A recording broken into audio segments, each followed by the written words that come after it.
Okay, तो last एक सम से आधा करके छोड़ दिए थे। आप लोगों ने ट्राई किया था क्या? आया था आंसर? आपने ट्राई किया था क्या?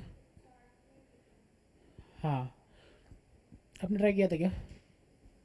ट्राई कीजिए। ऑनलाइन क्लास ट्राई हुआ था क्या?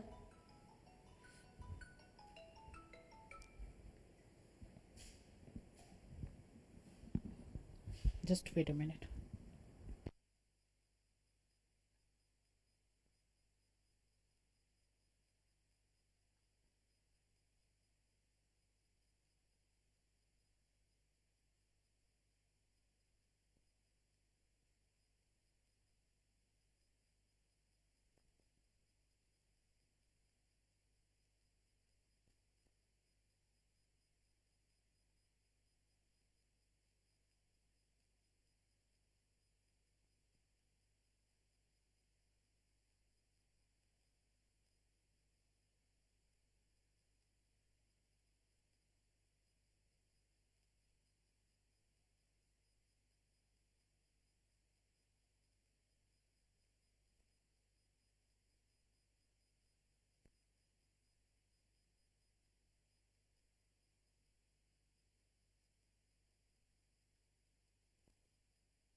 Hello.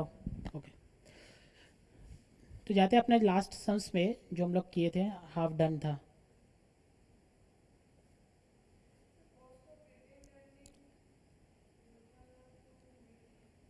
Cost of internal equity, cost of return earning is equal to cost of internal equity. Cost of internal equity बोला था ना निकालना। हम लोग सीखे थे ना कॉस्ट ऑफ इंटरनल इक्विटी, जिसमें फ्लोटेशन कॉस्ट नहीं आता है। के आर। हाँ आएगा। ओके, एक बार बताइए मुझे क्या अर्थ था के ई। अच्छा, अगर सम्स किसी को याद नहीं है तो याद करना है सर। 20 लाख का इन्वेस्टमेंट का ज़रूरत था। The company wants to the company wants to procure fund amounting to 20 lakhs। ठीक है, जिसके पास 20 lakhs में वो क्या चाहता था कि मेरा डेट इक्विटी रेशियो 25:75 में हो। अंडरस्टूड? डेट इक्विटी रेशियो 25 और 75। अगर 25 और 75 है तो आई थिंक 5:15 होगा। 5:15 क्लियर है? तो सर 5 में से तो 15 इक्विटी है ना। 15 इक्विटी में भी बोल रहा है रिजर्व में मेरे पास 4 है। रिजर्व में मेरे पास 4 है, तो मेरा को बाकी कितना चाहिए इक्विटी से? 11। अंडरस्टूड? 11। इसमें भी क्या बोला, डिवेंचर में दो तरह का डिवेंचर इशू होगा, एक 10%, एक 13%। 10% कहाँ तक इशू होगा? 2 lakhs तक। और 13% रिमेनिंग मतलब 3 lakhs। स्ट्रक्चर समझ में आ रहा है ना? स्ट्रक्चर आ रहा है समझ में? तो सर करना क्या था सर, पहले हमको कॉस्ट ऑफ डेट निकालना था। ठीक है, के डी। के डी कितना आ रहा है? के डी आ रहा है, देख लीजिए यहाँ पे कहीं है ही नहीं निकालने का के डी का। आपका रिडीमेबल या इरेडीमेबल टाइप से, तो हमारा जो 13% है उसी का 1 - t, यही तो था। 13% के डी का दो, 13 1 - t, के डी 13 और के डी 10। इसका किस्सा क्या आ रहा है? 1 - t 9.1%, इसका 7%। क्लियर है? के ई निकाला था मैंने, के ई मुझे याद आ रहा है 9.09%। याद इसलिए आ रहा है कि मैंने गलत कर दिया था। याद इसलिए आ रहा है मैंने गलत कर दिया था, 72 लिख दिया था। ठीक है, कोई मुझे रेक्टिफाई किया था कि हाँ 72 नहीं होगा, 66 होगा आई थिंक। ठीक है, तो मुझे याद है 9.09%। ठीक है, तो सर के डी हम के ई कैसे निकाले थे, D1 by P net plus G, इससे के ई निकला था। अब पी नेट मतलब क्या था, पी नेट मतलब सर अगर हम आज इशू करने जाएंगे शेयर, क्या शेयर का प्राइस है, आंसर ही 60 था याद। ठीक है, फिर फ्लोटेशन कॉस्ट लगेगा कितना 6, फिर प्रीमियम मिलेगा कितना 12, 20% मतलब 12, प्लीज़ कोई 60 माइनस 654 का 20% नहीं करे। ठीक है, गलती होने का कहाँ का स्कोप है आप देख लो। 6 कोई करेगा नेट में फ्लोटेशन कॉस्ट माइनस 6, 60 माइनस 6 क्या आएगा 54, 54 का 12% गलत हो जाएगा। ठीक है, प्रीमियम इशू प्राइस पे मिलता है। प्रीमियम कौन देगा, शेयर होल्डर देगा, जो जो इक्विटी शेयर सब्सक्राइब करेगा वो प्रीमियम देगा। उसके पास कितना रुपया का शेयर जा रहा है, 60 रुपया का, 60 का ऊपर प्रीमियम देगा। अब प्रीमियम आ जाने के बाद 72 रुपये आ जाने के बाद मेरे बैंक अकाउंट में कितना आएगा, 72 माइनस मतलब 72 माइनस 6, वो 66। समझ में आ रहा है ना, तो प्रीमियम मेरा ग्रॉस पे आएगा। ये करने के बाद मेरा आया था कितना, के ई 9.09%। उसके बाद मेरा 4 लाख का भी है, उसका भी कॉस्ट है ना, रिजर्व एंड सरप्लस। तो सर रिजर्व एंड सरप्लस में ये बात हुआ था, हम लोग जब कॉस्ट ऑफ इंटरनल इक्विटी निकाले थे, ये बात हुआ था कि सर मेरा फ्लोटेशन कॉस्ट नहीं लगेगा। क्यों नहीं लगेगा, क्योंकि सर हम इक्विटी बाहर से थोड़ी ना ले रहे हैं। Flotation cost is what, cost of issue. मैं किसी को अपॉइंट कर रहा हूँ कि मेरा मेरा मैं किसी को अपॉइंट कर रहा हूँ कि मेरा शेयर सब्सक्राइब करा दो, तो वो बंदा पैसा अपना कमीशन काट के मुझे देगा। जब मेरा घर पे पैसा है तो मैं किसको बोलूँगा, मेरा कुछ नहीं बोलूँगा, मेरा घर पे पैसा है।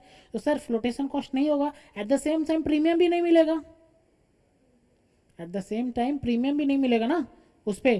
तो आंसर मेरा क्या हो जाएगा sir, D1 by P0 plus G, D क्या था 6/60 is equals to plus G तो जीरो था, क्या था 10%। ठीक है, 10% इस पे सर 10% पे क्या था मेरा, मैंने एक नया चीज़ बताया सर, आपका कॉस्ट ऑफ इंटरनल इक्विटी में पर्सनल टैक्स लगता है, पर्सनल टैक्स लगता है। तो पर्सनल टैक्स था 80% था ना, तो 80% 1 माइनस टी, 80% था नहीं 20%, सॉरी 1 माइनस टी, तो ये हो जाएगा 8%।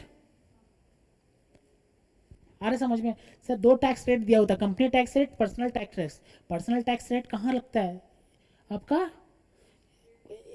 रिजर्व एंड सरप्लस में, इंटरनल इक्विटी में। कॉर्पोरेट डिविडेंड टैक्स कहाँ लगता है, प्रेफरेंस डिविडेंड में। ठीक है, और आपका कंपनी टैक्स रेट कहाँ लगता है, डिवेंचर में। That has to be memorised, या आ जाएगा खुद ब खुद। ठीक है, तो मेरा 3 रेट आ गया था, के ई के डी और के ई आया, के डी आया, के डी में 2 तरीका से आया, और के आर आया, यही इसी का ज़रूरत था। ठीक है, फिर मेरा क्या था सर, मैंने निकाला था कि कितना डिवेंचर को कितना रुपया का डिवेंचर लगेगा। तो पता चला कि सर 2 लाख का 10% लगेगा और 3 लाख का 13% पे लगेगा, यही उठेगा। ये कैपिटल स्ट्रक्चर है। और मैंने बोला था सर अब weighted average cost of capital निकाल लेना घर पे। अंडरस्टूड, तो यहाँ तक आंसर क्या है weighted average cost of capital का। ये एक बार वेटेड एवरेज यहाँ पे बना लेते हैं एक बार।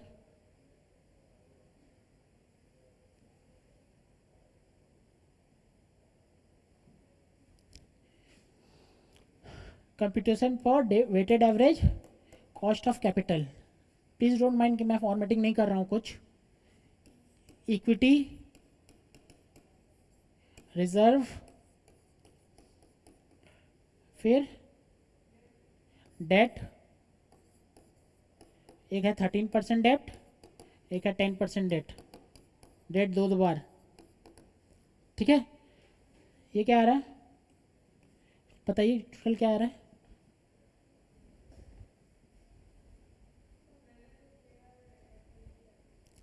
क्या आ रहा है, तो आंसर मिला था क्या आपको, क्या रहा है, ये तो आंसर दिया हुआ था ना। अच्छा बताइए, इक्विटी कितना था, सम्स नहीं है ना, नहीं नहीं ये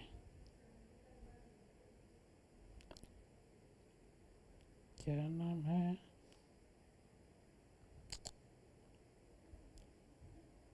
कहाँ है भाई अपना का, ये रहा।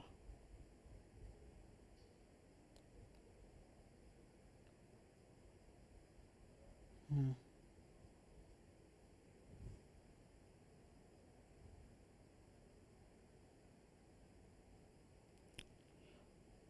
ये मेरा 20 lakhs, ये हमको पता है टोटल। रुपीज़ इन लैख कर दे,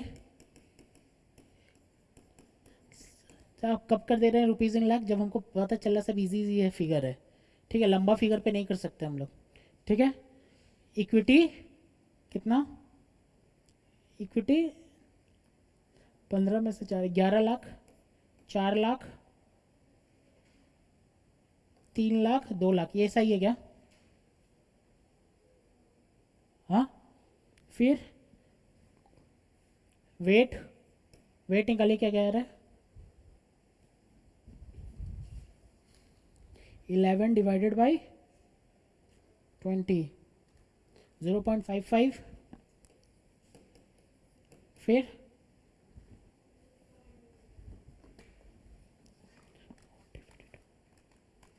0.2, 0.1,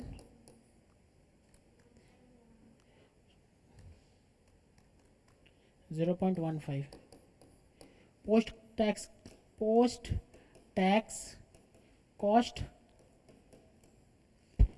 जिसको हम लोग के बोलेंगे, ये क्या आ रहा है 9.09, ये 8.00, ये 9.10, और ये 8, यही है ना? 8 है कि 7 है? 7।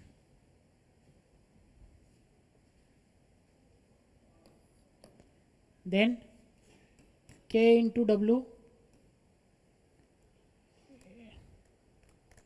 1.05, 0.91, 1.60,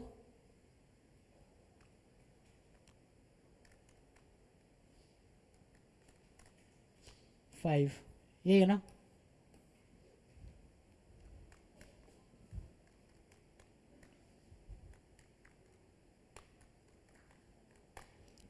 कितना आ रहा है? 8.56 ना, यही आंसर है।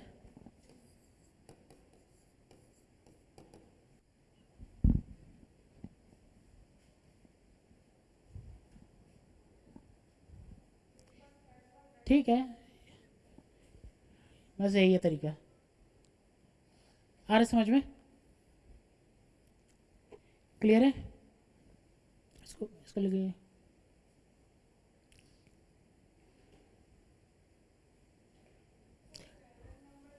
देयरफॉर नीचे लिखना है weighted average, weighted average cost of capital is equals to 8.56%, इसको लिखना है नीचे। ठीक है, नेक्स्ट। ओके, नीचे से आते हैं 18, ऊपर से आएगी नीचे से, चलो नीचे से आता है, क्या फ़र्क पड़ता है। ठीक है, 18, calculate the marginal cost of capital if company requires additional capital of 20 lakhs for a new project. It plans to have debt equity ratio of 33 1 by 3% of equity, 33 1.33 1 by 3% of what equity। मतलब क्या है sir,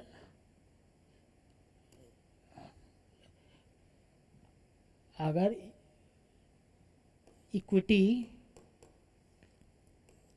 9 है, सुनो, equity 9 है, इसका 33 1 by 3 कितना होता है,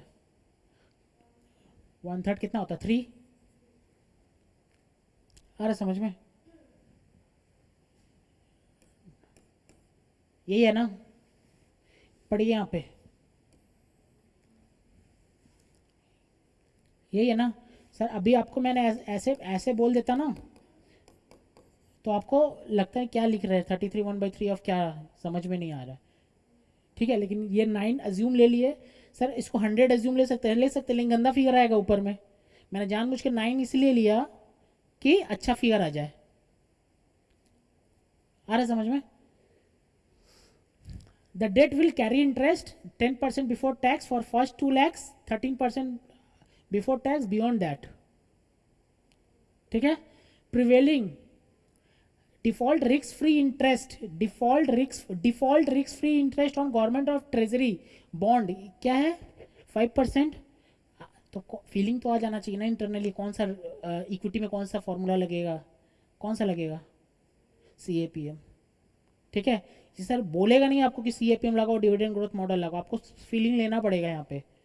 ठीक है कि सर अगर RF का बात कर रहा है तो CAPM लगेगा, RF into one, RF into RF plus RM minus RF into beta. तो सर आपको RF दिखते ही RM खोजना पड़ेगा, बीटा खोजना पड़ेगा। देखते हैं, the average market risk premium is 12%। Sir क्या है वो, RM है कि RM माइनस RF है? RM माइनस RF है। आपको मैंने बताया था सर ये RF plus RM minus RF into beta and this RF minus RF is a risk premium. अरे प्रीमियम ही है ना, देखो ना मार्केट में कितना मिल रहा था, 12%। अगर रिस्क नहीं लेते तो, सॉरी, RF कितना है सर? 8%। रिस्क नहीं चाहिए है, पूरा एकदम प्योर 8% मिलेगा ही। दुनिया तहस नहस हो जाए 8% तो मिलेगा ही। क्यों? गवर्नमेंट का बॉन्ड है। और मार्केट में कितना मिलेगा सर? 15%। लेकिन क्या 15% के लिए रिस्क लेना पड़ेगा? मार्केट गिरेगा तो आपका 15% गिर जाएगा, रिस्क है। तो एडिशनल ये आपका गवर्नमेंट माइनस मार्केट, वही तो रिस्क प्रीमियम है। ठीक है। और आपका कंपनी कंपनी ज़्यादा सेंसिटिव है, आई थिंक क्लियर है, सेंसिटिव, ज़्यादा सेंसिटिव है सर। ज़्यादा सेंसिटिव मतलब क्या है? 1.5 टाइम सेंसिटिव है। तो आपको मेरा जो एग्जांपल है 15 माइनस 7 कितना हो गया? 8 रिस्क प्रीमियम ले रहा है ना, तो बहुत ज़्यादा सेंसिटिव है। तो उसका मतलब क्या हुआ? ये इंटू ये इतना ज़्यादा टाइम्स मिलेगा। सर इतना ज़रूरी नहीं है, लेकिन आप सोचने का शक्ति तो रहेगा ना कि हाँ सोच रहा हूँ कि कर क्या रहा हूँ एक्चुअली में। ठीक है। आप मतलब कि अगर आप कर रहे हैं तो RM minus RF into beta is it's pure enough, इससे ज़्यादा कुछ नहीं करना है। लेकिन हाँ पता तो चल रहा है कि सर RM माइनस RF बोलना क्या चाह रहे हैं, इंटू बीटा के साथ इंटू किया तो करना क्या चाह रहा है। ठीक है कि सर आप रिक्स ज़्यादा है, बीटा मतलब बीटा इज द रिक्स। क्या कौन सा रिक्स? मार्केट डाइवर्सिफाइबल रिक्स या अनडाइवर्सिफाइबल रिक्स? आई थिंक क्लियर होगा, डाइवर्सिफाइबल रिक्स, डाइवर्सिफाइबल रिक्स, द रिक्स दैट कैन बी डाइवर्सिफाइड। कौन सा? मार्केट रिक्स ना। अन अनडाइवर्सिफाइबल रिक्स और डाइवर्सिफाइबल रिक्स, दो रिक्स बताया था मैंने रिक्स एंड रिटर्न में। तो सर CAPM क्या अज्यूम करता है? CAPM अज्यूम करता है कि सर आप इतना रैशनल है कि अनडाइवर्सिफाइबल रिक्स नहीं लेते हैं। ठीक है। और मार्केट रिस्क है आपके पास, तो मार्केट में सर मार्केट से एक 1.5 टाइम्स ज़्यादा सेंसिटिव है, तो उतना ज़्यादा कंपनसेट मिलेगा आपको। सर कम कम सेंसिटिव है तो कम कंपनसेट मिलेगा, 8 इंटू 0.8। आ रहा समझ में? Okay. The beta of the company is 1.2, the company tax rate is 30%। ठीक है। तो क्या निकालना है? WACC। ठीक है, लिखते हैं working working KE is equals to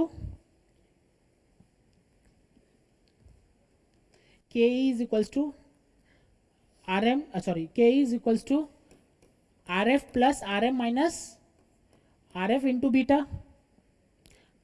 RF plus RM minus RF, RF plus RM minus RF into beta। ठीक है, सर्कल करके रख दीजिएगा यहाँ पे। ये होता है रिस्क प्रीमियम, ये होता है रिस्क प्रीमियम। ठीक है, जस्ट फॉर आवर अंडरस्टैंडिंग। ठीक है। Therefore KE is equals to 5 plus 12.5 into 1.2। देख लो 5 प्लस 12.5 इंटू 1.2 कितना आ रहा है answer?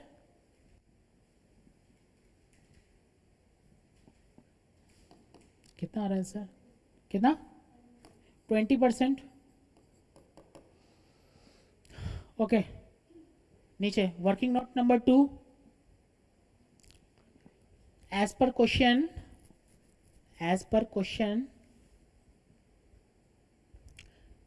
target debt is 33.1 of equity.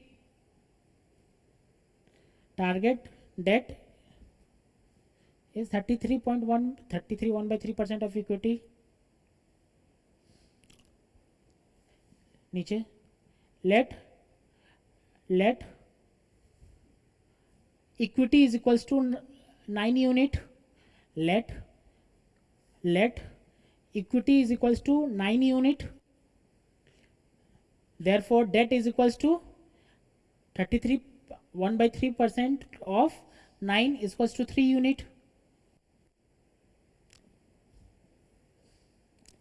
Therefore debt by equity is equals to debt by equity is equals to 3/9. I think clear है, is equals to 1/3.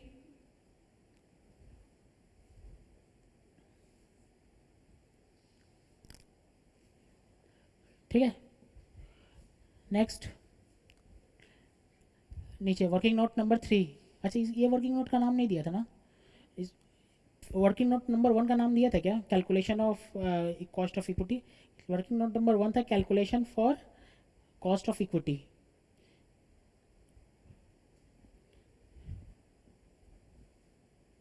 फिर next calculation for working number 2 calculation for debt equity ratio.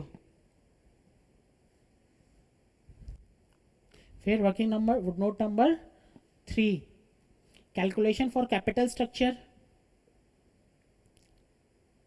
Calculation for capital structure. Working note number 3 calculation for capital structure. Total fund required is equals to 20 lakhs. Total fund required is equals to 20 lakhs. Therefore debt is equals to 20 into 1/4. I think clear है, आ रहा है समझ में. 1/4 कहाँ से आ गया. हाँ sir आपका डेट इक्विटी रेशियो कितना था, 1/3 था. तो टोटल कैपिटल स्ट्रक्चर कितना होगा, डेट बाई इक्विटी होगा ना. तो वो डेट बाई इक्विटी क्या, 1 + 3 इक्वल्स टू 4. यही है ना. तो 4 इक्वल्स टू, ये 4 किसके बराबर में है, 20 के बराबर में. तो 1 के बराबर में क्या होगा, 1 के बराबर में क्या होगा, 5 होगा ना. आ रहा है समझ में, क्लियर है.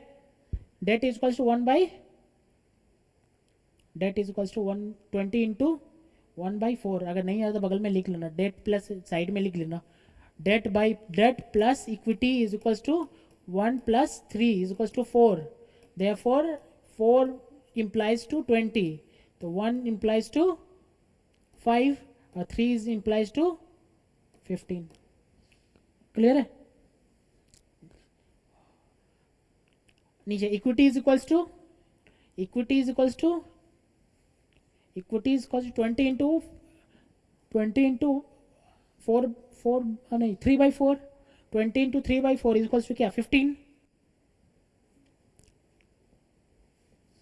डेट आ गया, इक्विटी आ गया. ठीक है. नीचे लग गया. Calculation for working note number 4 calculation for different class of debt. Calculation for different class of debt.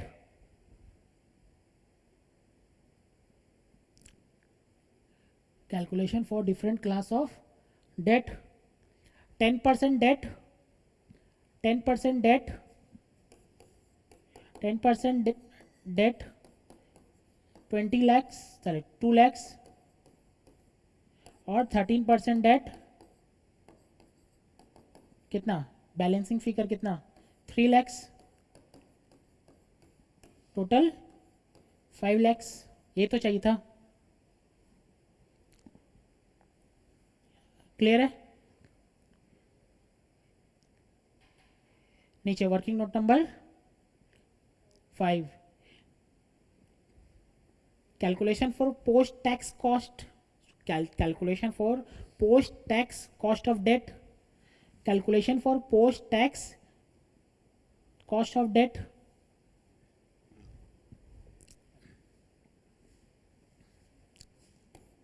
for 10% debt is equals to 10 into 1 minus 0.3 is equals to 7%. यही है ना? For 10% debt is equals to 10 into 1 minus 0.3, or for 13% debt 13 into 1 minus 0.3, 9.1 I think.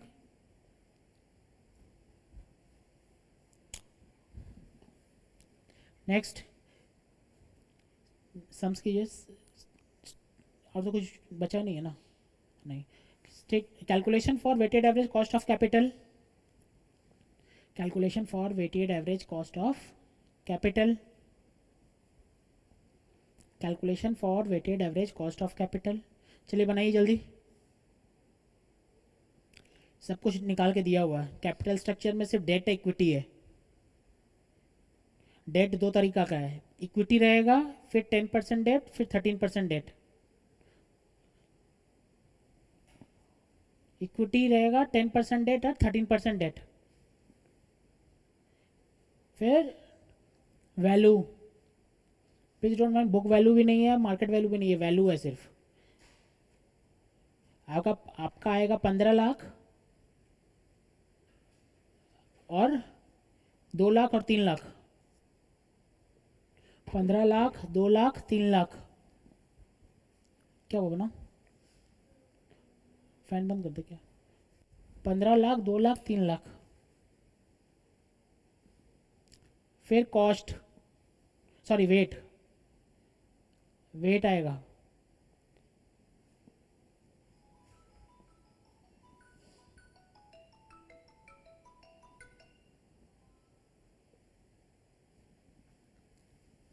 Wait, wait क्या आ रहा है?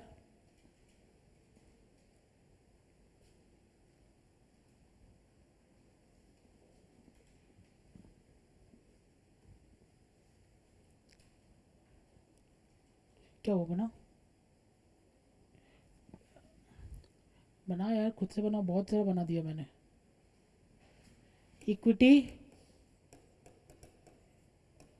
10% date, फिर 13% date.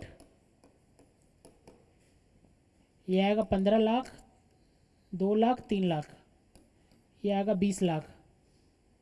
फिर ये वेट बता दो क्या आ रहा है? कॉस्ट, ये W इंटू के क्या आ रहा है? 0.1 है. 50 डिवाइडेड बाई 20, 0.75. फिर ये 0.1, ये 0.15. कॉस्ट क्या था? 27, ये 9.1, ये 0.7,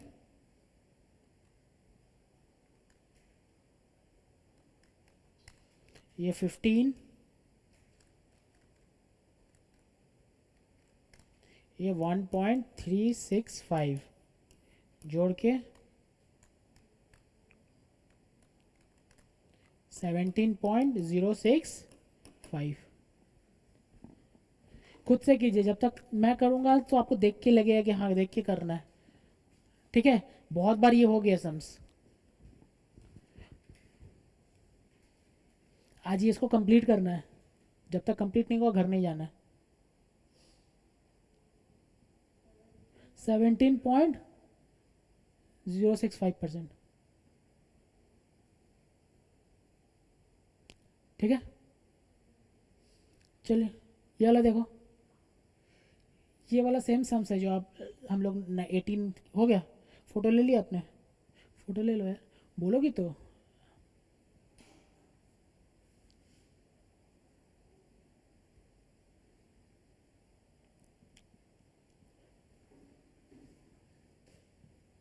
नेक्स्ट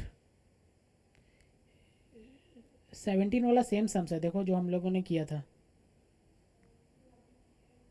अभी किया ना, तो ये वाला देखो लास्ट क्लास था ना, तो ये वाला देखो सेम सम्स है, 17 और 19 सेम सम्स है, देख लो। 20 लाख का रिक्वायरमेंट है, 10% ईपीएस अर्निंग दिया हुआ है, ठीक है। ये खुद से कर लेना, आंसर सेम है दोनों का, आंसर सब कुछ डेटा ही सेम दिया भाई, रिपीट कर दिया क्वेश्चन एग्जाम में, ठीक है।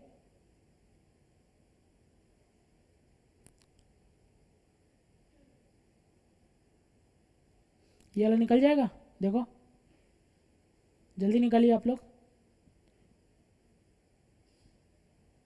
ये हम लोग किए थे कि नहीं किए अभी तक, जल्दी निकालिए, 4 मिनट में निकालिए, 36 हो रहा है, फटाफट। कॉस्ट ऑफ इक्विटी एक आंसर है, क्वेश्चन है, वो तो निकालना ही था, नहीं भी बोलता तो भी निकालना पड़ता WSS से निकालने के लिए।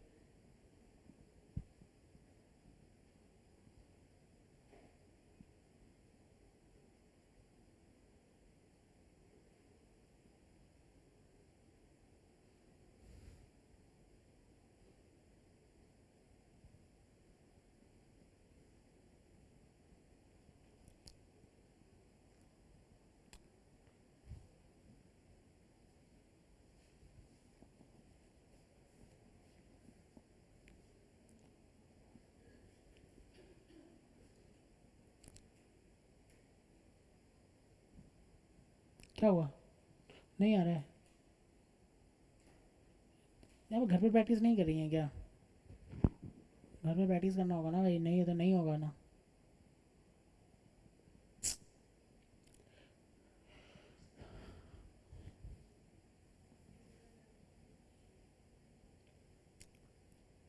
Market price of the equity share कितना, 30। Expected the company will pay dividend कितना है, 3। और ग्रो कितना करेगा, 7%। तो के ई इज इक्वल्स टू क्या होगा, D1/P नेट प्लस जी। तो D1 कितना आएगा, 3/30 प्लस 0.07 इसको टू 17%।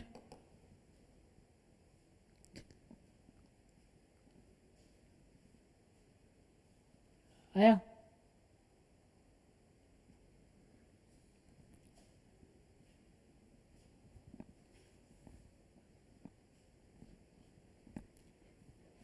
फिर देख लीजिए मेरे पास कोई और इन्फॉर्मेशन नहीं है डिबेंचर निकालने का, प्रिफरेंशियल निकालने का, तो हमको यही रेट लेके चलना पड़ेगा, understood.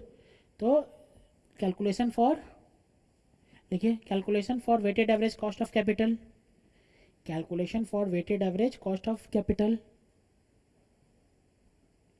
Calculation for weighted average cost of capital.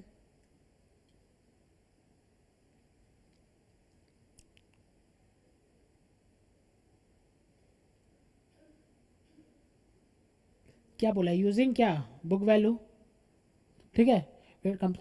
Weighted average cost of capital using book value, using book value weight, using book value. पहले होगा इक्विटी, यूजिंग बुक वैल्यू, पहले होगा particulars book value, particulars book value, फिर weight, particulars book value, wait, after cost, after tax cost, और W1 to K।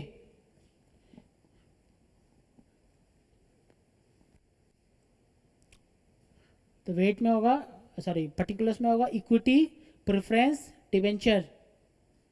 Particulars में होगा equity, debenture, equity, preference और debenture.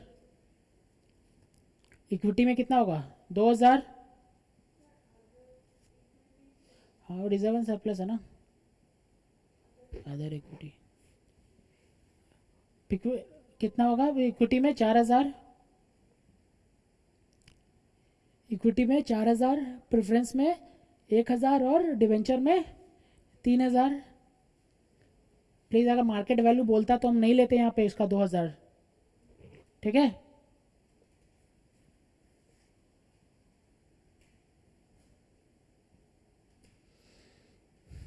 Wait क्या निकला, वेट क्या निकला 0.5 0.375 और ये 0.125 0.125। ये सही निकला है क्या? ये 3000 बाई 8000 कम आ रहा है, 1000 बाई 8000 ज़्यादा आ रही है। उल्ट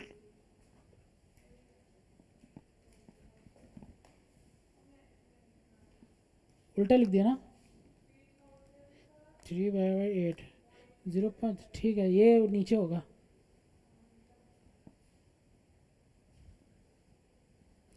0.125 और 0.375।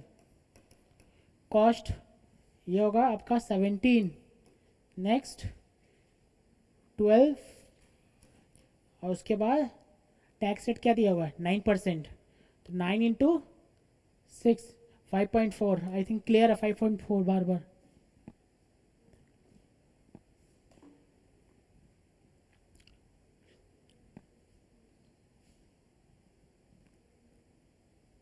क्या रहा ये तो 8.5 आएगा पहले, फिर लास्ट में आएगा 2.025,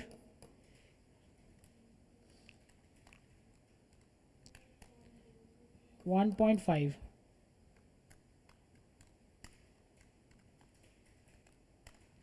12.025। देखो सही है क्या आंसर?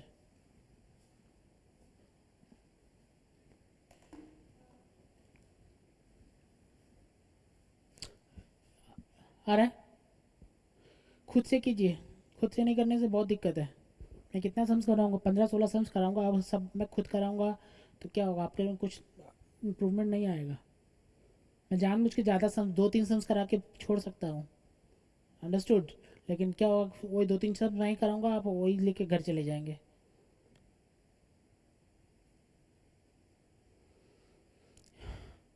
देखिए number 15, the for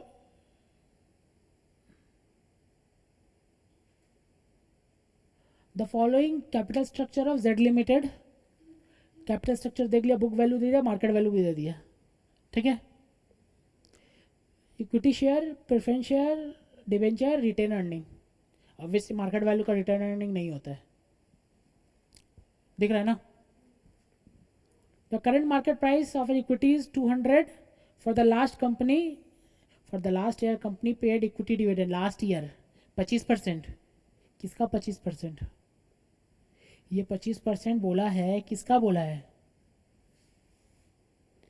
for the last year में कंपनी पे इक्विटी डिविडेंड 25%। किसका 25%?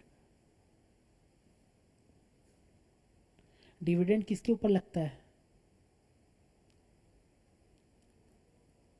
Dividend always applicable on what? Face value ना, फेस वैल्यू पे लगता है भाई। कितनी बार बोलूँ, डिविडेंड किस पे लगता है? फेस वैल्यू पे। फेस वैल्यू कितना है? 100, दिख रहा है ना, 100, तो डिविडेंड 25 रुपया, ठीक है। वो कब का है? लास्ट ईयर का। ये क्या D1 है कि D0 है? D0 है। ग्रो कितना करेगा? 5%, ठीक है, every year. Corporate tax rate 30%, and share holder personal income tax rate कितना? कहाँ यूज होगा ये? रिटेन अर्निंग किस में? बुक वैल्यू में, मार्केट वैल्यू में? बुक वैल्यू में। आ रहा है? लिखे जल्दी जल्दी, हाथ चलाओ। Calculation for cost of equity KE, calculation for cost of equity KE is equals to KE is equals to D1 by RE, D1 by P0 plus G, D1 by P0 plus G, obviously into 100। हाँ, तो D1 क्या होगा? D1 होगा, देख लो, ये 25%, 25% किसका, 25 × 1 plus 0.05 को whole divided by 200 plus 0.05 into 100, देखो आ रहा है ना। प्लीज डोंट माइंड कि बहुत बड़ा फार्मूला है, बहुत बड़ा फार्मूला नहीं है, पता पता होना चाहिए, ऐसा जानबूझ के हम लोग बड़ा कर रहे हैं, ठीक है। तो ये कितना आ रहा है, 26.25/200 प्लस 0.05 इंटू 100,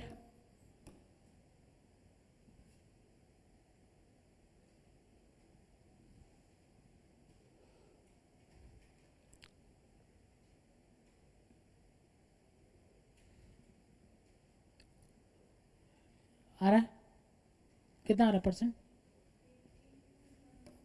18.125%, ठीक है।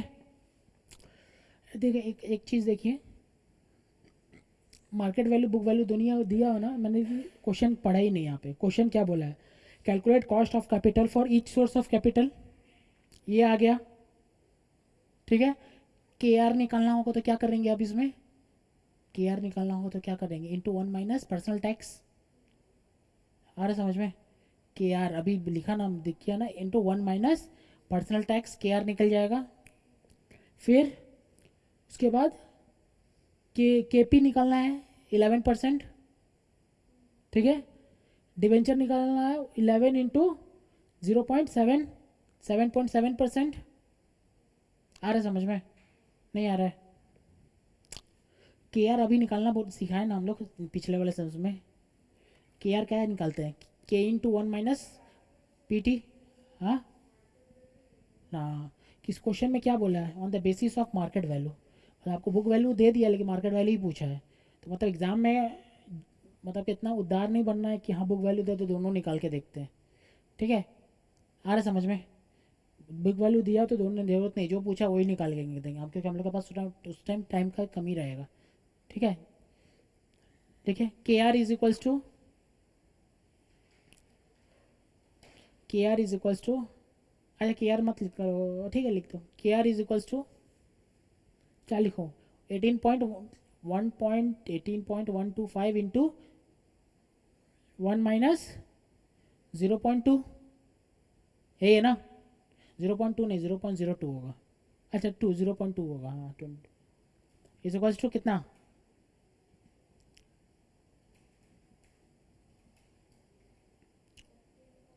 14.5 पर, नीचे लिख दीजिए नॉट रिक्वायर्ड, नीचे लिख दीजिए not required because sums is asking for only market value, sums is asking for WACC of market value, sums is asking for WACC for of market value, understood, जानबूझ के निकाले कोई ज़रूरत नहीं था। फिर के पी इज इक्वल्स टू 12%, कुछ है ही नहीं, छोड़ दो। K D is post tax K D, post tax K D, next post tax K D is equals to, K D is equals to, K D is equals to 11 into 1 minus 0.30, 11 into 1 minus 0.30 कितना आ रहा है, 7.7%,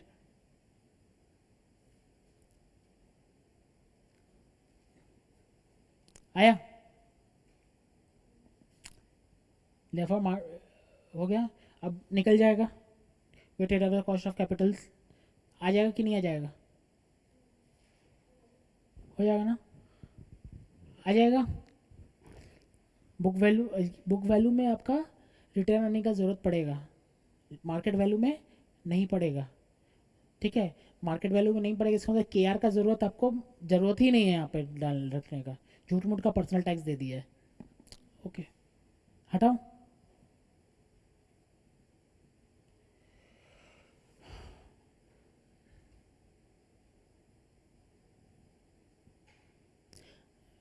Okay, the equity share of the company Wonderland limited book, the Wonderland the following book value capital structure इतना, ठीक है। Equity share of the company sells at 20 rupees per share, the dividend is expected next year is 2.5, क्या है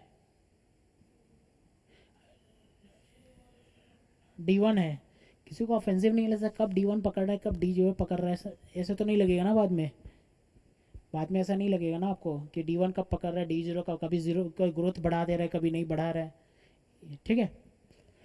which is expected to grow 5% per annum, corporate tax 30%, you are required to determine weighted average cost of capital of Wonderland based on existing capital.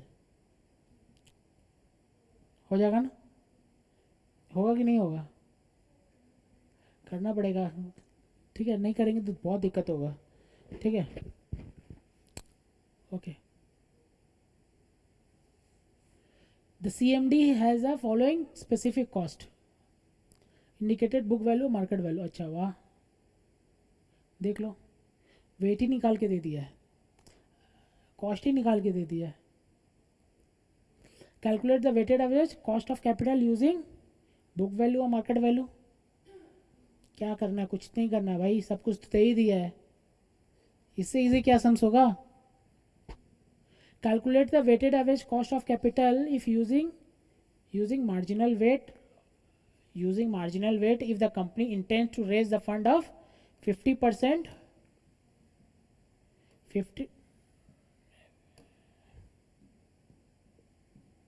50% long term debt and 35% preference share and 15% retained earning, ठीक है, okay. ये वाला करते हैं, ये वाला कीजिए।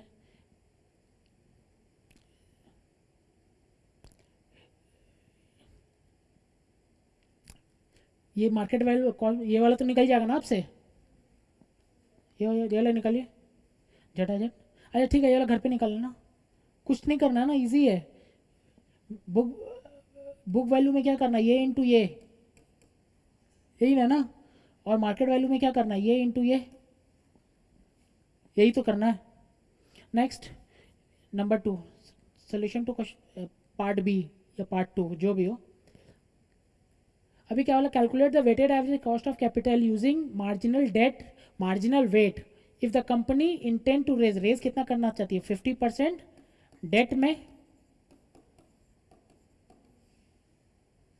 फिर प्रेफरेंस में, और डेट में, हो गया, वेट निकल गया आपका, वेट तो निकल गया ना, लिखिए calculation for weighted average cost of capital, calculation for weighted average cost of capital, calculation for weighted average cost of capital, particulars target debt, sorry particulars target weight, I think clear है, target weight cost और W into K, W into K लिखने से पहले बगल में W into के लिख दिया करना उन लोग का, ठीक है, वेट के बगल में W और कॉस्ट के बगल में K लिख दिया करना। फिर निकाल लीजिए, लिखिए debt preference share, sorry debt नहीं होगा, ये retained earning, debt preference share retained earning, debt preference share retained earning, target में 0.5 0.35 और 0.15, कॉस्ट निकाल, वहाँ पे लिखा हुआ है कॉस्ट क्या क्या है, इसका डेट का 0.07, प्रेफरेंस शेयर का 0.15 और रिटेन अर्निंग का 0.18, इक्विटी ही तो होता है ना, मान लेंगे फ्लोटेशन कॉस्ट नहीं है इसमें, नहीं है तो ज़ीरो है, तो आ रहा है, क्या आ रहा है, निकालिए, नहीं आ रहा क्या, target weight, target rate weight है, फिर कॉस्ट होगा ना बगल में, कॉस्ट तो ये होगा ना, इसका कॉस्ट क्या होगा 0.07, सॉरी एक मिनट, ये मेरा हम लोग का आदत है वेट किस में लिखने का, हम लोग का आदत है वेट किस में लिखने का, पॉइंट में, ठीक है, और कॉस्ट किस में लिखने का, डेसिमल, सॉरी एब्सोल्यूट वैल्यू में। आ रहा है ना, पता समझ में आ रहा है ना, वेट हम लोग पॉइंट में लिखते हैं और ये एब्सोल्यूट वैल्यू में लिखते हैं, तो दोनों तो डेसिमल में लिखने से दिक्कत होगा ना। तो इसको इसको क्या कर लिए, 50 35 15, वेट को 50 35 15 कर लीजिए। आ रहा है समझ में, वेट को 15 35 15 कर लीजिए। सर वेट को क्यों करें, कॉस्ट को ही कर देते हैं। कॉस्ट किस लिए मैं नहीं करवा, क्योंकि ये अलग से दे चुका है ना, लिख के तो दे दिया ना, फिर तो अलग से डिसिमल में दे दिया, तो हमको तो क्या करना, हमको तो मिनटू करने से मतलब है। आ रहा है समझ में, नहीं आ रहा है, नहीं आ रहा है समझ में। देखो हम लोग क्या करते हैं, देखो हम लोग तो वेट इसमें करते हैं ना, डेसिमल में, कॉस्ट किस में, एब्सोल्यूट वैल्यू में, लेकिन इसमें क्या किया कि आपको कॉस्ट दे ही दिया है, 0 पॉइंट कुछ डेसिमल में करके दे ही दिया है, तो एक को तो हमको एब्सोल्यूट में करना पड़ेगा ना, तो वेट को ही कर लो 50 35 15। कसम थोड़ी ना खा रखे हैं कि इसको डेसिमल में करना है, इसको इसमें करना है, कसम नहीं खा रहे ना, बस ये कि इजी हो जाता है, कुछ भी कंसिस्टेंसी मेंटेन होता है। सर किसी को मन है सर इसको 75% लिखने का तो लिख सकता, कोई बात नहीं, तो इसको 0.20 लिख लेना। आ रहे समझ में, लेकिन एक तो वेट, एक तो डिसिमल और एक तो आपका एब्सोल्यूट वैल्यू रखना पड़ेगा। कितना आ रहा है आंसर, 50 कितना, उसमें कितना लिखा आपने, हाँ, वे, हाँ उसमें लिखिए, कॉस्ट में लिखो 0.7 0.15 और 0.18, तो आंसर मिल गया।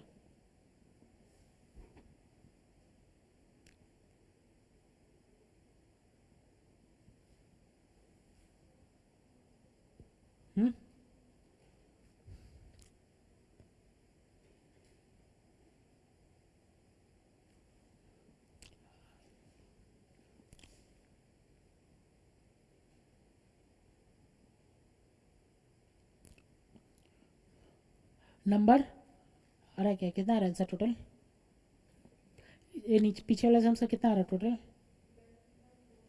11.45%। आई थिंक ये वाला हो जाएगा आपसे, पहले वाला, ठीक है, कुछ करना नहीं, इंटू करना।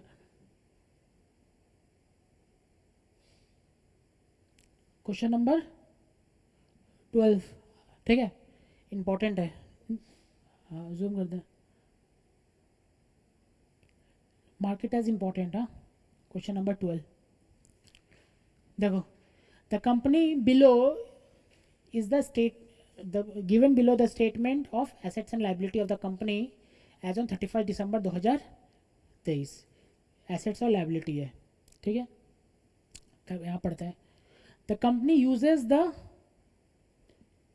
Company uses weighted average cost of capital using balance sheet valuation, balance sheet का वैल्यूएशन से वो लोग weighted average cost of capital निकालते, मतलब कि हमको बैलेंस शीट का वैल्यूएशन लेना पड़ेगा। इन दैट केस, ठीक है, the following additional information are also available, 8% debt issued at par, ठीक है, all interest and payment, all interest are up to date, and equity dividend कितना है, 12% ऑफ किसका, फेस वैल्यू का, फेस वैल्यू कितना है, फेस वैल्यू कितना है 10, ठीक है, 10 और 12%, मतलब 1 रुपया 20 पैसा, ठीक है। शॉर्ट टर्म कैरीज इंटरेस्ट कितना है, 18%, इसका मतलब कि क्या आ गया, केडी जैसा लोन है ना। The shares and debenture of the company are quoted at Calcutta stock exchange, the current market price as follows, देख लो, इक्विटी शेयर और डिवेंचर, क्लियर है। क्वेश्चन में क्या बोला था, क्वेश्चन में ये बोला था कि सर आपको ये नहीं देखना है, क्योंकि company is valuing it's shares on what, using balance sheet valuation, that's the important catch in the sums, that the important catch in the sums, अगर इट मे बी एक्सपेक्टेड कि आपका सम्स आज जब एग्जाम में ये वाला लिखा रहता है तो आपके दिमाग में क्लिक करना चाहिए, अच्छा बैलेंस शीट वैल्यूएशन इसका, इसका जब के ई निकालेंगे तो D one by P zero plus G नहीं करके यहाँ पे पी ज़ीरो नहीं डाल सकते। P zero is what, market price, तो मार्केट से बोला नहीं लेने के लिए, इसमें तब क्या होगा, D one by B V P S plus G, देख लो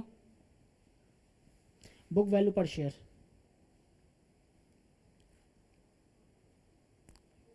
आ रहा समझ में, चलिए लिखिए, calculation for working note number 1, calculation for book value per share, calculation for book value per share is equals to equity 4 lakh, equity equal to 4 lakh, reserve and surplus is equals to 2,60,000 is equal to 6,60,000, book value 6,60,000, therefore book value per share is equals to, therefore book value per share is equals to 6,60,000 divided by 40,000,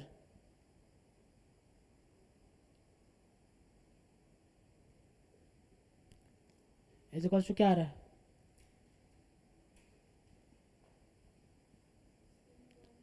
16.5। आ रहा समझ में, गलती कहाँ होता sir, गलती होता मैं हम लोग वो नीचे मार्केट वैल्यू ले लेते हैं।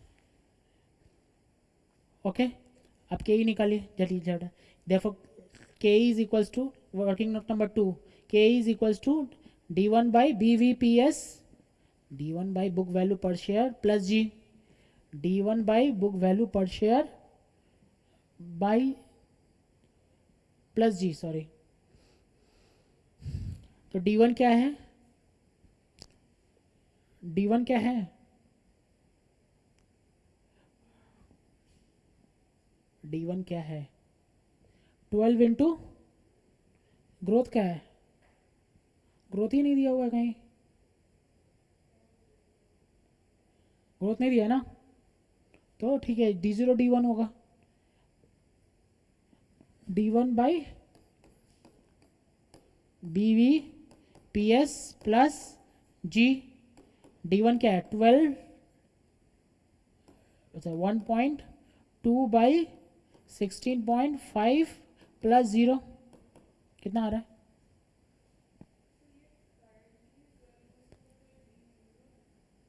डी ज़ीरो है करंटली है ना, एक्सपेक्टेड नहीं है, ग्रोथ नहीं है ना, क्या आ रही है,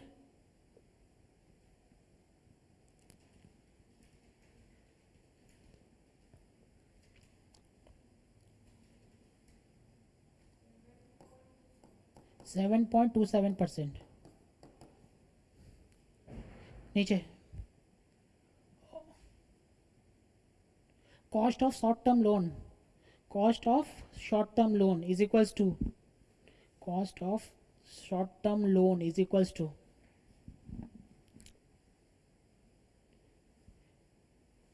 18% इंटू 1 माइनस 0.5 है ना,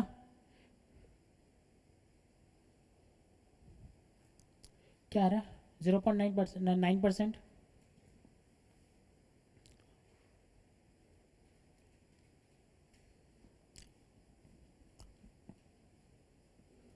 ठीक है। Next, calculation for weighted average cost of capital, calculation for weighted average cost of capital, calculation for weighted average cost of capital, equity, oh sorry ये भी है ना, डिवेंचर भी है, डिवेंचर अलग से है ना, तो कोई बात नहीं, वो हम लोग वहाँ सम्स में ही कर लेंगे डायरेक्ट, हाँ 4% आएगा इसका, आ रहा समझ, 4% आएगा ना, ठीक है। पर्टिकुलर्स वेट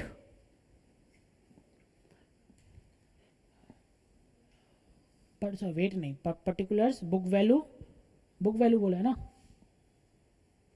बुक वैल्यू है, ठीक है। पर्टिकुलर्स बुक वैल्यू और आपका वेट पोस्ट टैक्स कॉस्ट और डब्ल्यू इंटू के।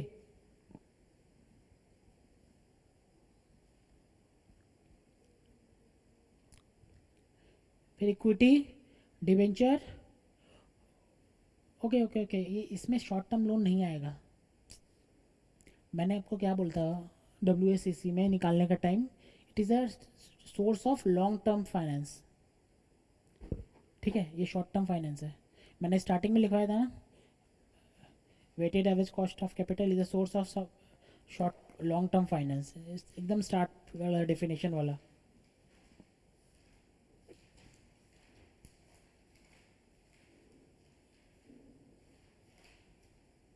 स्टार्टिंग में जो लिखवाया था,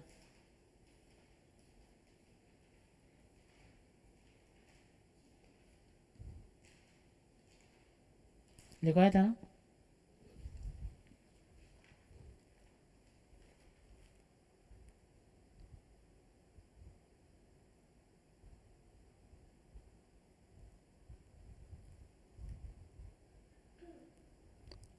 ठीक है। वहाँ पे नहीं लिखवाया तो लिख लीजिए, it is a source of, it is a cost of long term finance. वहाँ पे कहीं लिख लीजिए साइड में, स्टार्टिंग में जहाँ लिखा था, it is a cost of long term source of finance, it is a cost of long term source of finance, ठीक है।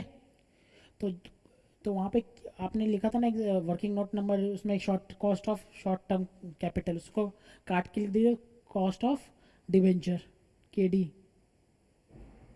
Is equals to 8 into 1 minus, it is the cost of short long term source of finance, ठीक है। फिर short term नहीं आएगा, ठीक है, sorry, तो डिवेंचर 1,70,000, ठीक है। फिर बगल में बुक वैल्यू, इक्विटी कितना है 6,60,000, किसी को रिजर्व सरप्लस लिखना है तो लिख सकता है, लेकिन मैं डायरेक्ट भी लिख सकता हूँ, कोई दिक्कत नहीं है। इक्विटी 6,60,000, ठीक है। डिवेंचर 1,70,000। वेट निकालिए, वेट वेट बताओ क्या आ रहा है,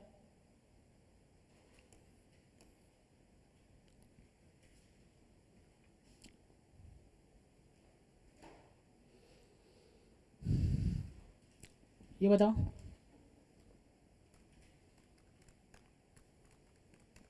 8.3,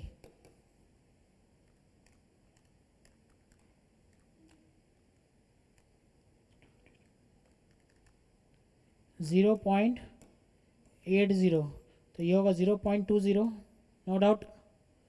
ये वाला होगा 0.20 सर। वेट का टोटल हमेशा 1 होना चाहिए। ये वाला क्या आया था कॉस्ट, ये कितना आ रहा है 7.27%, ये वाला 4, तो 0.8 इंटू 7.27, 5.816, 0.2 इंटू 4, 0.8,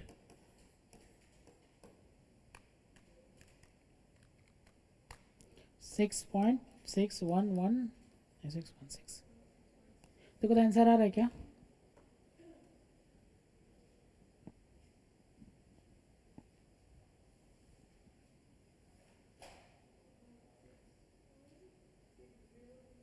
ठीक है। यहाँ पे वहाँ पे यहाँ पे वो ले लिए ना, राउंड ऑफ ले लिया ना, क्लियर है। तो सर इसमें एक चीज़ क्या सीखना है कि सर पहला बात तो एक बार घुमा के पढ़ना ज़रूर है सर। ये वाला एक टेक्निकल चीज़ दे दिया है आप लोग को, मैक्सिमम मैक्सिमम गलत कर देंगे यहाँ पे, मार्केट वैल्यू ले लेंगे। आ रहा है नहीं, आ रहा हुआ,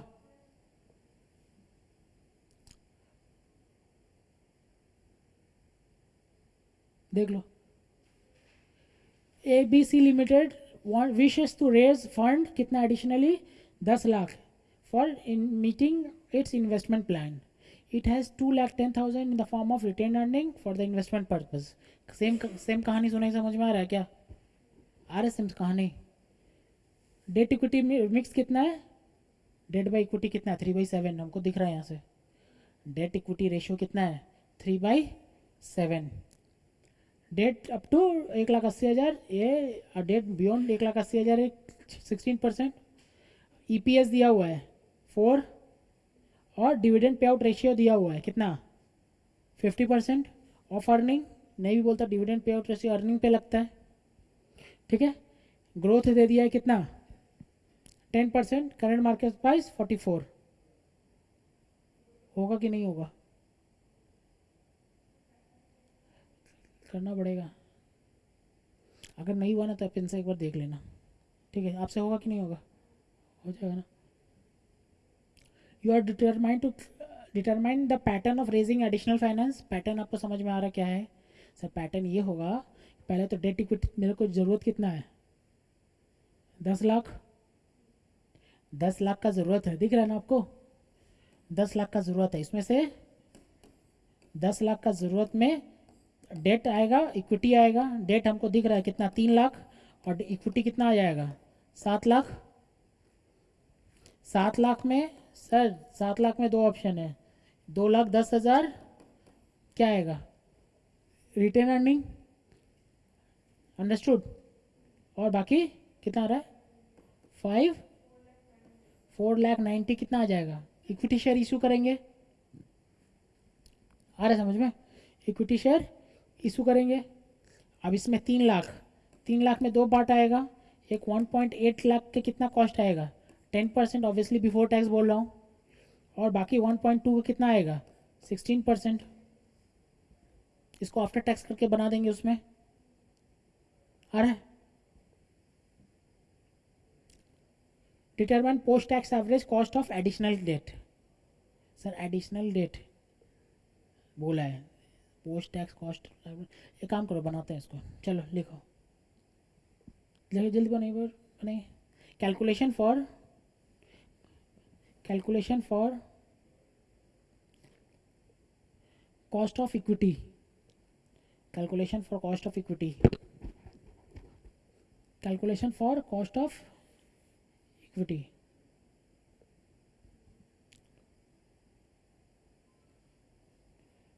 बनाइए. K is equals to D1/P0 plus G. K is equals to D1/P0 plus G. Therefore D1 is equals two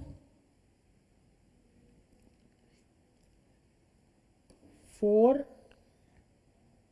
into 0.50 whole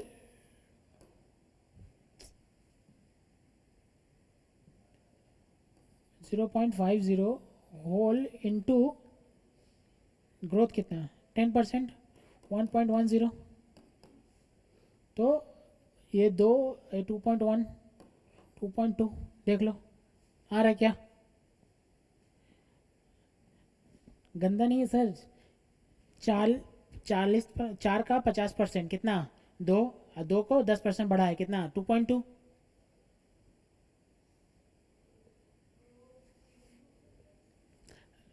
growth तो इंटू ही होता है ना भाई. 1 प्लस 0.10 करेंगे तो क्या हो जाएगा? 1.1 होगा ना.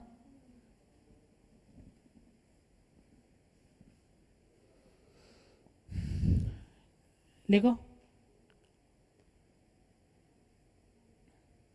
therefore ke is equals to ये क्या होगा? 2.20 होल डिवाइडेड बाई 44 प्लस 0.10. क्या रहा इधर? ये तो 5 10 15% आ रहा है क्या?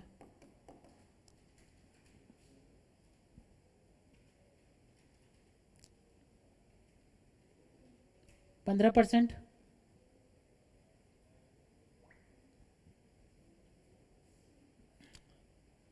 नीचे लिखे number A. Solution to A. Solution to A, चलिए बनाइए आप लोग,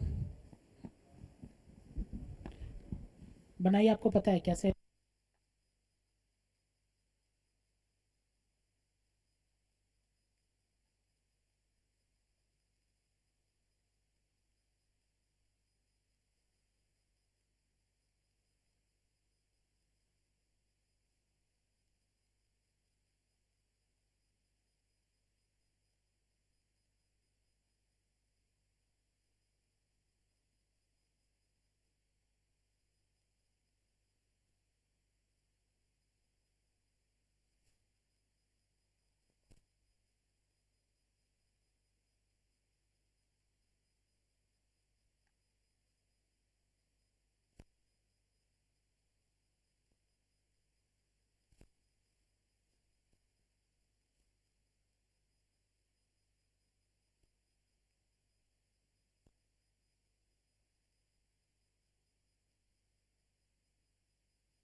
नहीं हुआ.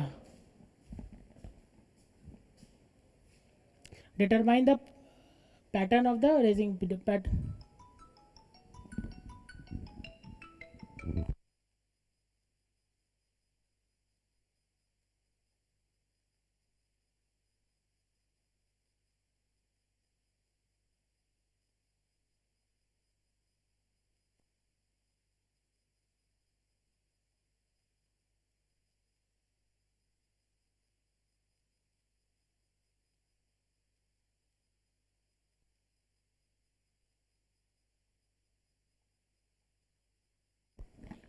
Okay. Determine the pattern of raising additional fund. Pattern तो बहुत ईजी है ना, अरे लिखवा दिया ना, लिखा आपने. Statement showing pattern of raising fund. Statement showing pattern. खुद से कोई प्रैक्टिस कर रहा है ना, बहुत अच्छा बात है. ठीक है, पता चलेगा कि हाँ कर हो कैसे रहा है एक्चुअली में. स्टेटमेंट शोइंग क्या पैटर्न ऑफ रेजिंग फंड.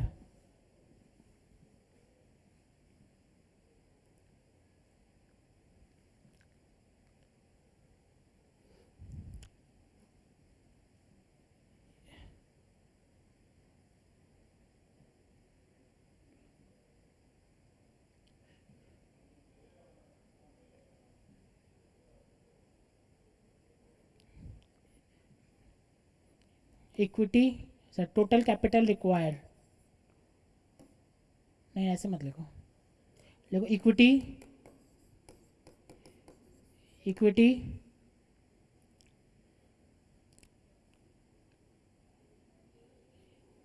कितना आ गया. 7 लाख माइनस 2,10,000 कितना आ रहा है.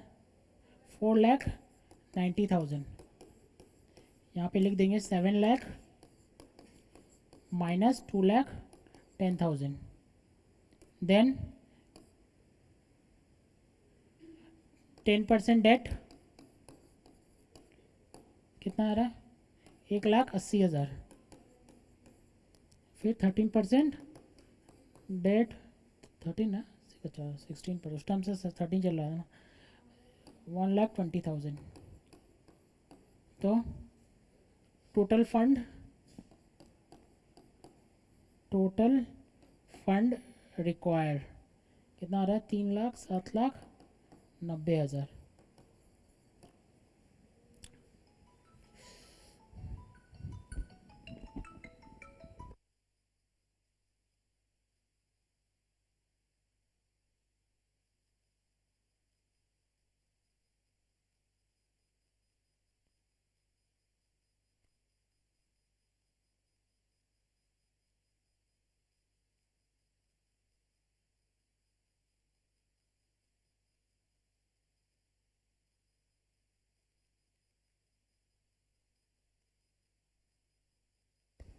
Calculation for post-tax average cost of additional debt. Calculation for post-tax additional cost of post-tax average cost of additional debt. Same है. Calculation for post-tax average cost of additional debt.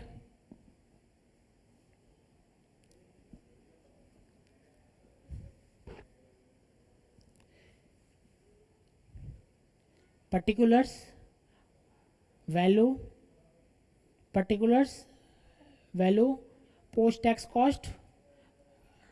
Particulars value post-tax cost. Particulars value post-tax cost. W into K. Particulars value post-tax cost W into K. Particulars में क्या 10% date. Particulars में 10% date. फिर नीचे 13% date, sorry 16% date. फिर 1,20,000 और 1,80,000 और 1,20,000. 1,80,000 और 1,20,000. फिर पोस्ट टैक्स डेट लिख देंगे. कितना टैक्स कितना है इसमें 35%. 10 इंटू 0.65 तो 6.5. 10 इंटू 0.65 इजकल्स टू 6.5 और 16 इंटू 0.65 कितना 10.4, फिर कॉस्ट टू डेट को इंटू कर देंगे। अच्छा वेट वेट नहीं निकाला क्या मैंने, अच्छा वेट निकालना पड़ेगा ना,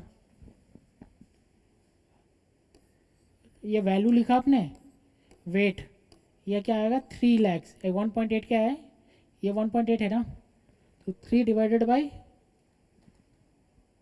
1.8 डिवाइडेड बाई 3, प्लीज़ वहीं एडजस्ट कर लो, 0.60 और ये 0.40 क्या आ रही है इंटू करके,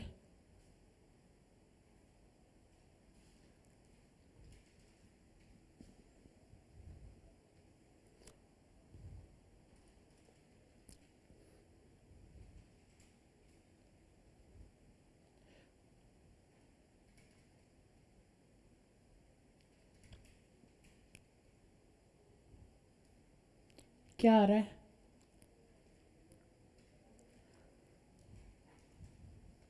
ये 0.6 यहाँ पे क्या आता है कॉस्ट, ये 6.5 है, 10.4 था ना, 4.16, 3.9 क्या आ रहा है ये 0.06, ठीक है। Number B, sorry number C, calculation for cost of equity, cost of equity निकाल दिया था क्या मैंने, नहीं निकाला था ना, निकाल दिया ना, कैलकुलेशन फॉर कॉस्ट, मैंने आया था ना स्टार्टिंग में निकाल देने का, तो निकल गया। कॉस्ट ऑफ इक्विटी के इज इक्वल्स टू, लिख दीजिए के इज इक्वल्स टू कितना निकाला था 15%,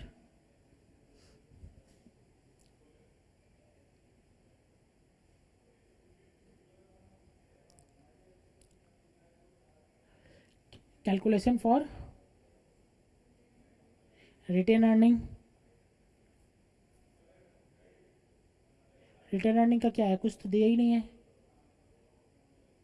पर्सनल टैक्स दिया है क्या, पर्सनल टैक्स रेट नहीं दिया है ना, तो वही होगा कितना, सेम होगा,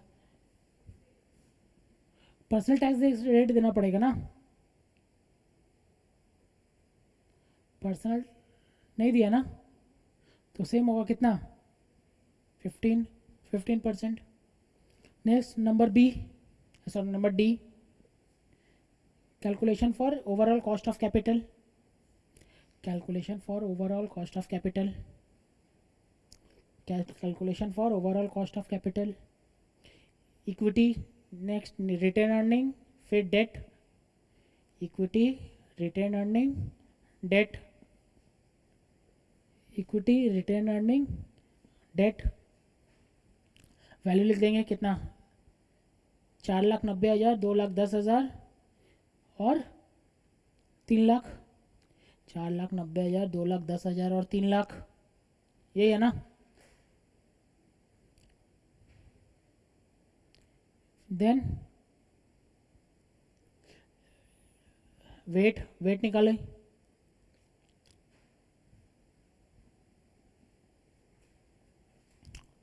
वेट निकालिए, वेट क्या क्या है,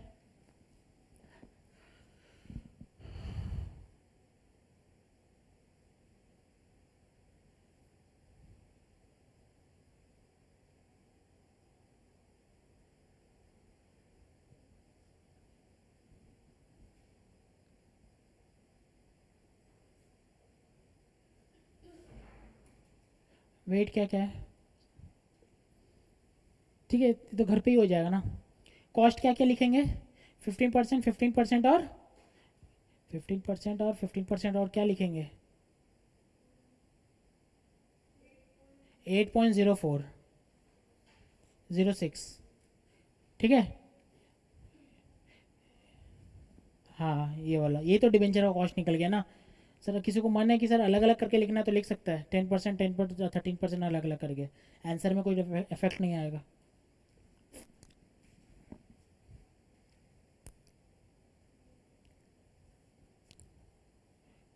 ठीक है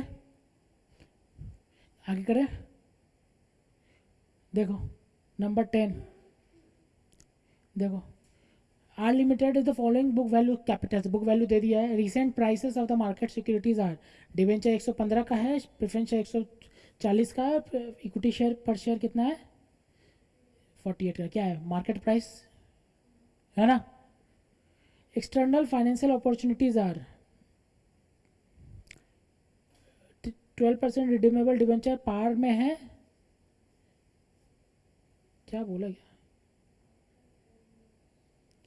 12% debenture redeemable at par 10 after 10 year. हाँ हाँ ठीक है. ये आपका ये पार में है, पार में रिडीम होगा. ठीक है. फ्लोटेशन कॉस्ट आपका 4%. Sale price book value market value दोनों बोला है. ठीक है. प्रेफरेंस शेयर में क्या है redeemable at par after 10 year, flotation cost कितना 5%. इक्विटी शेयर कितना है 4 रुपये per share flotation cost, sale price 44. Clear है. Dividend is expected, the dividend expected equity share at the end कितना है 4. Dividend expected on equity share at the end of the year क्या है D1 है कि D0 है D1. ठीक है. The anticipated growth of the dividend is क्या 7%. The company has the practice of paying all it's earning in the form of dividend, मतलब कि D1 is D0 is to E0 जो भी हो. Corporate tax rate 30%. You have to calculate the weighted average cost of capital. निकल जाएगा. खाली cost निकाल लीजिए. Calculation for KE, calculation for KE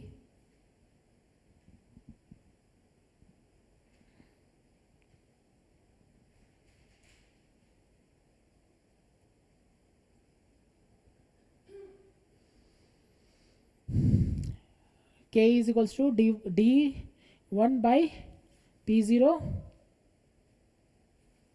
D1 by P0 plus G. D1 क्या है 4 by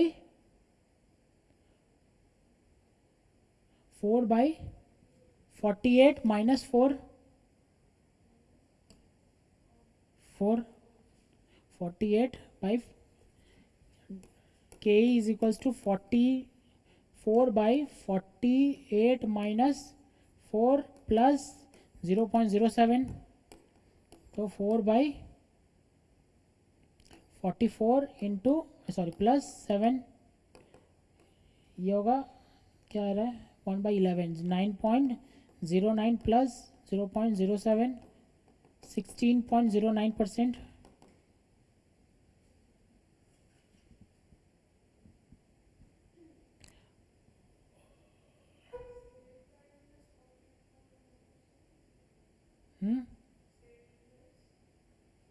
cell price 44. Sale price किसका बात बोल रहा है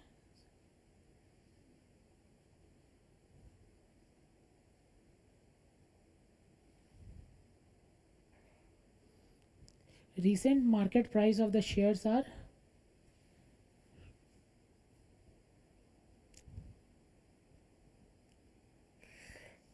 sale price external. ओहो 44 यहाँ पे हो 44 एक काम लीजिए 44 माइनस 4 इसको इग्नोर करना है. रिसेंट मार्केट प्राइस इसे करना है. एक्सटर्नल अपॉर्चुनिटी अभी मार्केट में क्या चला करंट मार्केट प्राइस 44 माइनस 4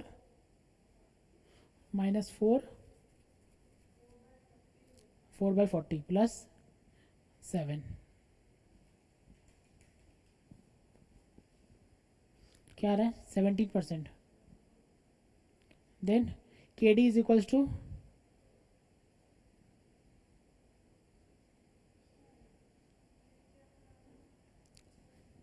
ये वाला ये इस शेयर का मतलब कि करंट मार्केट प्राइस ये दिया हुआ है. ठीक है. मतलब कि ये जो शेयर है ना उसका सिमिलर सेल प्राइस अभी 44 है. ठीक है. और ये वाला recent market price of the securities ये वाला सारा सिक्योरिटीज़ का मार्केट प्राइस दिया हुआ है. तो ये वाला लेना है आपको सेल प्राइस.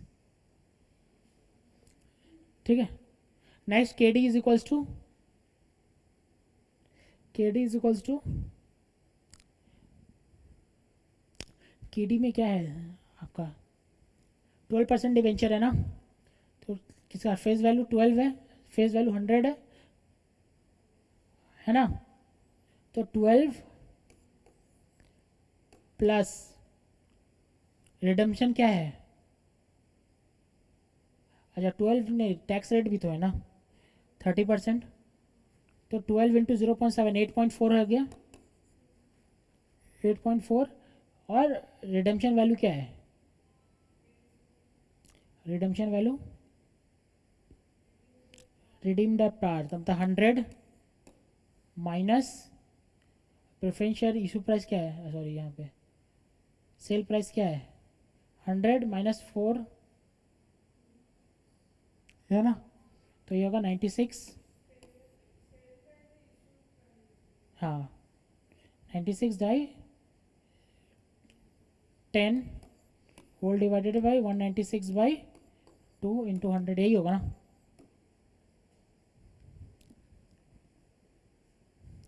ठीक है, ये ला कर लेना आप, ठीक है हो जाएगा,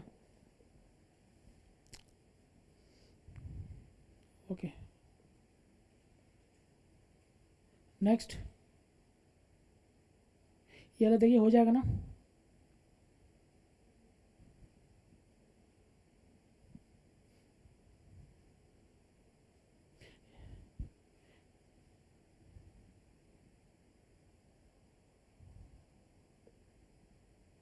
दो बार के ही निकालना है, एक बार डब्ल्यू एस सी सी निकालना है इसके बेस पे, ठीक है, और एक बार डब्ल्यू सी सी निकालना है एडिशनल डेप्ट ऑफ 20 लाख, डिवेंचर इतना हो जाएगा और इक्विटी भी बढ़ जाएगा, ट्राई कीजिएगा। नेक्स्ट, आप लोग बाद बाकी ट्राई करके रखना, ठीक है, टाइम भी हो गया है, बाद बाकी सब ट्राई करके रखिएगा, ठीक है, ट्राई करके रखना पक्का, इट मे भी पॉसिबल कि आप लोग मतलब थोड़ा देख लेना कि किसी को नहीं आ रहा है तो थोड़ा हेल्प कर देना, ठीक है, आप घर पे ट्राई करना इसको, ठीक है, थैंक यू।